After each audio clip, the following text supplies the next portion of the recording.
قال الله سبحانه وتعالى وعلمك ما لم تكن تعلم صدق الله المولانا العلي. மேலான அல்லாஹுவின் நல்லடியார்களே, அல்லாஹு சுப்ஹானஹு வ தஆலா நபிகள் நாயகம் ஸல்லல்லாஹு அலைஹி வஸல்லம் அவர்களை இந்த பூமிக்கு அனுப்புகிற போது அந்த மக்கள் ஐயாமுல் ஜாஹிலியா என்கின்ற மிக இருண்டதொரு காலத்தில் இருந்தார்கள். பலகீனமான அந்த ஒரு நேரம் உலகம் முழுக்கவே சத்தியம் குறைந்து போய் அசத்தியம் மிகைத்திருந்தது. பெருமானாருக்கு ஒரு நீண்ட நேர வேலை இருந்தது. இந்த சமுதாயத்தை முற்றிலுமாக மாற்றி அமைக்க வேண்டிய மிகப்பெரியதொரு பணி. இதற்கு முன்னால் வாழ்ந்த நபிமார்களுக்கு அவ்வளவு தூரம் இருக்கவில்லை. காரணம், அவர்களுடைய பரப்பளவு, அவர்கள் சீர்படுத்த வேண்டிய இடம் ரொம்ப கம்மி. ஒரு ஊருக்கு, ஒரு கிராமத்துக்கு, ஒரு குடும்பத்துக்கு இப்படித்தான் நபிமார்கள் வந்துட்டு கொண்டிருந்தார்கள். ரசூலுல்லாவுடைய தூதுப்பணி மிகவும் விரிவானது. இந்த சமுதாயத்தை முற்றிலுமாக மாற்றி அமைக்க வேண்டும். குடி நிறுத்தப்பட வேண்டும். பெண் குழந்தைகள் புதைக்கப்படுவதை நிறுத்த வேண்டும். மக்களிடத்தில் நடந்து கொண்டிருந்த சண்டை சச்சரவுகள் நிறுத்தப்பட வேண்டும். ஐயாமுல் ஜாஹிலியாவில் நடந்த கொடுமைகள் அப்படின்னா ஒரு பெரிய பட்டியல். இதெல்லாமே ரசூலுல்லாஹ் மாற்றிட்டாங்க. ஒரு 100 சப்ஜெக்ட் இருக்குது. இந்த 100மே தப்பு. 100 விஷயம் நடக்குது சமுதாயத்தில், இந்த 100மே தப்பு. ஆனால் போய் வேகமாக சொல்ல முடியாது. அப்போ சன்னஞ்சன்னமாக மாற்றணும். அதை மாற்றி அமைக்க வேண்டும். நபிகள் ஸல்லல்லாஹு அலைஹி வஸல்லம் அவர்கள் தொடர்ந்து பாடுபட்டார்கள், மாற்றி அமைத்தார்கள். தான் வஃபாத் ஆகுவதற்கு 80 நாளைக்கு முன்பு ஹஜ்ஜத்துல் விதாவில் ஒரு உரை நிகழ்த்தினார்கள். அதில் சொன்னார்கள், ஐயாமுல் ஜாஹிலியாவில் இருந்த எல்லாவற்றையும் என் காலுக்கு கீழே தஹத்த கதமைய என் 2 காலுக்கு கீழே போட்டு நான் புதைத்து விட்டேன். இப்போ ஐயாமுல் ஜாஹிலியாவில் இருந்த எந்த விஷயமும் கிடையாது, எல்லாத்தையும் மாற்றிட்டேன். நபிகள் ஸல்லல்லாஹு அலைஹி வஸல்லம் அவர்கள் சொல்லுகிற போது மக்காவில் இப்போது குடி இருக்கிறதா? இல்லை. பெண் கொடுமை இருக்கிறதா? இல்லை. உயிரோடு குழந்தைகள் புதைக்கப்படுகிறார்களா? இல்லை. எல்லாத்தையும் மாற்றியாச்சு. ரசூலுல்லாஹ் கேட்குறாங்க, நான் என்னுடைய வேலைகளை எல்லாம் செஞ்சுட்டேன்னு நீங்கள் எனக்கு சாட்சி சொல்வீங்களா? நான் எதுக்கு இந்த பூமிக்கு வந்தேனோ அதை எல்லாத்தையும் நிறைவுபடுத்திட நீங்கள் சொல்லுவீர்களா? எல்லாம் சொன்னாங்க, பல்லகத்த ரிசாலத்தக்க அத்தைத்த அமானத்தக்க, உங்கள் தூதுத்துவத்தை முழுமைப்படுத்தினீர்கள், உங்கள் அமானிதத்தை நீங்கள் நிறைவு செய்தீர்கள் என்று எல்லோரும் குறிப்பிட்டார். நாம் யோசிக்க வேண்டும். நபிகள் நாயகம் ஸல்லல்லாஹு அலைஹி வஸல்லம் அவர்கள் என்ன மாற்றங்களை கொண்டு வந்தார்கள்? இப்போ 1400 வருஷம் ஆயிடுச்சு. ஒரு பனியில் குளிரில் ஒருத்தர் வந்து அந்த சில்லுன்னு தண்ணியில் ஒழு செஞ்சுட்டு வந்து நிற்கிறார்னா அது எதற்காக வேண்டி யோசித்து பாருங்கள்.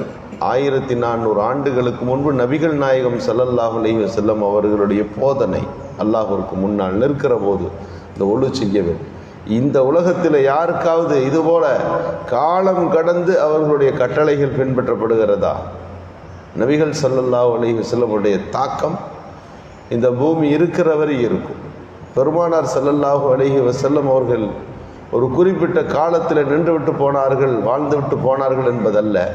அவர்களுடைய வாழ்வின் ஒவ்வொரு அடிச்சுவடுகளும் இன்றும் அப்படியே பின்பற்றப்படுகிறது என்பதுதான் நபிகள் நாயகம் ஸல்லல்லாஹு அலைஹி வஸல்லம் அவர்கள் ஏற்படுத்திய தாக்கம். முதலில் அந்த சமுதாயத்திற்கு பெருமானார் கல்வி கொடுத்தார்கள், கல்வியை போதித்தார்கள். குர்ஆனில் ஃபஸ்ட்டு வசனம் அல்லாஹ்வை பற்றி பேசலை, வணக்க வழிபாடை பற்றி பேசலை, வேறு எதுவுமே இல்லை.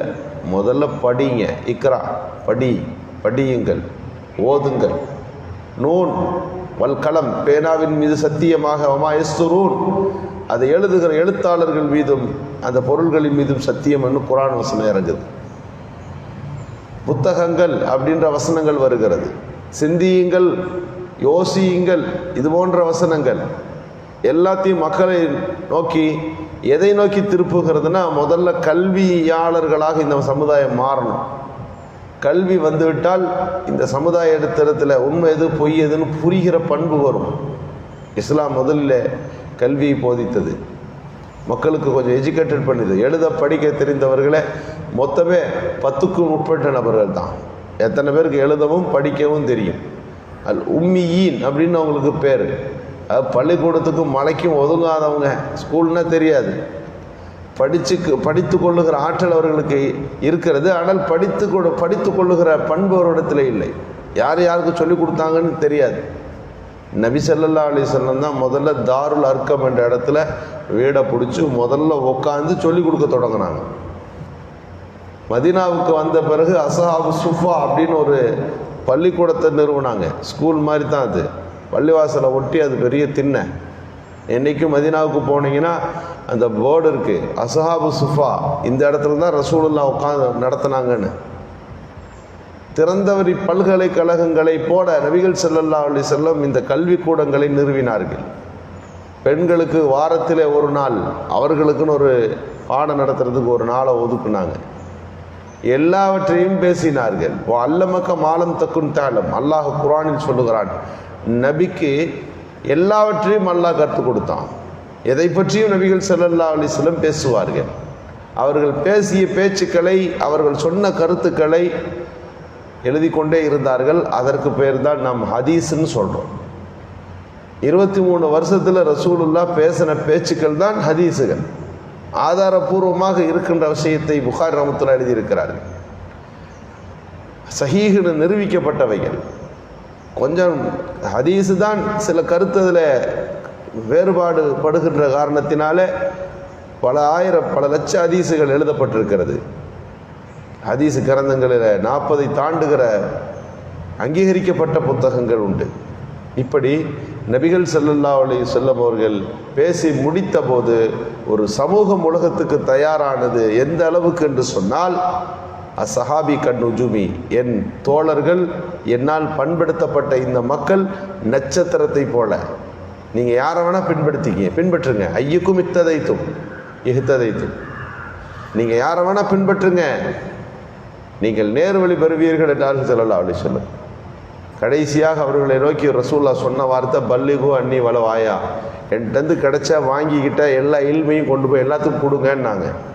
எல்லா சஹாபியும் உலகம் ஃபுல்லாக போனாங்க, எல்லா நாடுகளுக்கும் போனார்கள். இன்றைக்கு நாம் இந்தியா உலக மேப்பில் எடுத்து பார்த்தா இப்படி ஒரு நாடு இருக்கான்னு கூட நமக்கு தெரியாது. பிறகுதான் அது நாடாக உருவாக்கப்பட்டிருக்கிறது. எல்லா இடத்துக்கும் பெருமானாருடைய செய்தியை கொண்டு போனார்கள். அந்தந்த சஹாபி எந்த நாட்டுக்கு போக வேண்டுமோ நீங்கள் அந்த நாட்டுக்கு போனாங்க. இன்றைக்கி சைனான்னா அந்த நாட்டுக்குள்ளே ஒரு சஹாபியின் கபர் இருக்கிறது. சைனாவுக்குள்ளே இஸ்லாம் எப்படி வந்ததுன்னு போய் படிங்க. இந்தோனேசியா ஜாவா தீவுகளுக்குள் இஸ்லாம் எப்போது வந்தது என்று படியுங்கள். இந்தியாவினுடைய பகுதிகளுக்கு இஸ்லாம் எப்போ வந்துச்சு? ஒரு சஹாபி அங்கே வந்திருப்பார்கள். 1400 ஆண்டுகளுக்கு முன்பு ரசூலுல்லாஹ் மக்காவில் பிறந்து மதீனாவில் இஸ்லாத்தை போதித்து கொண்டிருந்த 6வது நூற்றாண்டு 7வது நூற்றாண்டு. கேரளாவில் அதே காலத்தில் பள்ளிவாசல் இருக்குது. 7ஆம் நூற்றாண்டில் திறக்கப்பட்ட பள்ளிவாசல். அது எப்படிப்பா ரசூலுல்லாஹ் வாழ்ந்து கொண்டிருந்த அதே நூற்றாண்டு, அதே காலகட்டத்தில் இங்கே வந்திருக்கிறார்கள். 6ல் வாழ்ந்தார்கள், 7ல் இங்கே பள்ளிவாசல் இருக்கிறது. இந்தியாவின் பல பகுதிகளில் இந்த 7ஆம் நூற்றாண்டு பள்ளிவாசல்கள் கண்டுபிடிக்கப்பட்டு, இது எப்போதுள்ள காலம் என்று பார்த்தால் ரசூலுல்லாஹ் காலத்துக்கு ஒட்டி இருக்கு. ஒரு 20 வருஷம் 30 வருஷம் வித்தியாசம், அவ்வளோதான். ஹஜ்ரத் அபூபக்கர் சித்திக் ரலியல்லாஹு, உமர் ரலியல்லாஹு ஆட்சி காலத்தில் உலகத்தின் பல்வேறு பகுதிகளில் இஸ்லாம் பரவியது. நபிகள் ஸல்லல்லாஹு அலைஹி வஸல்லம் தாம் பெற்ற அந்த போதனைகளை, தான் கொடுத்த அந்த விஷயங்களை உலகம் முழுக்க பரப்பினார்கள். எனவே இஸ்லாம் இன்றைக்கு உலகம் முழுக்க பரவி இருக்கிறது என்றால் ரசூலுல்லாஹி ஸல்லல்லாஹு அலைஹி வஸல்லமுடைய விரிவான நீண்ட தூர ஒரு சமுதாயத்தை மட்டும் குறிப்பிடாமல் அந்த சமுதாயத்தை சீர்படுத்தி அந்த உதாரணத்தை உலகம் முழுக்க கொடுத்து அனுப்புகிறார்கள். அதைத்தான் நாம் இன்றைக்கு வழிகாட்டுதலாக பெற்றிருக்கிறோம். எனவே நபிகள் பெருமானார் ஸல்லல்லாஹு அலைஹி வஸல்லமுடைய சேவைகளை நாம் புரிந்து கொள்ள வேண்டும். அவர்கள் ஏற்படுத்திய தாக்கத்தை நாம் மக்களுக்கு எடுத்து சொல்ல வேண்டும். நம்மை நோக்கி சில நாட்களிலே ரபியுல் அவ்வல் மாதம் பிறக்க இருக்கிறது. பெருமானார் ஸல்லல்லாஹு அலைஹி வஸல்லம் அவர்களுடைய புகழை கூறுகின்ற, புகழ் பாடுகின்ற நல்ல தருணங்களாக அவற்றை அமைத்துக் கொள்ளுகின்ற நல்ல தௌஃபீக்கை அல்லாஹ் நல்வானான். சுப்ஹானல்லாஹ்.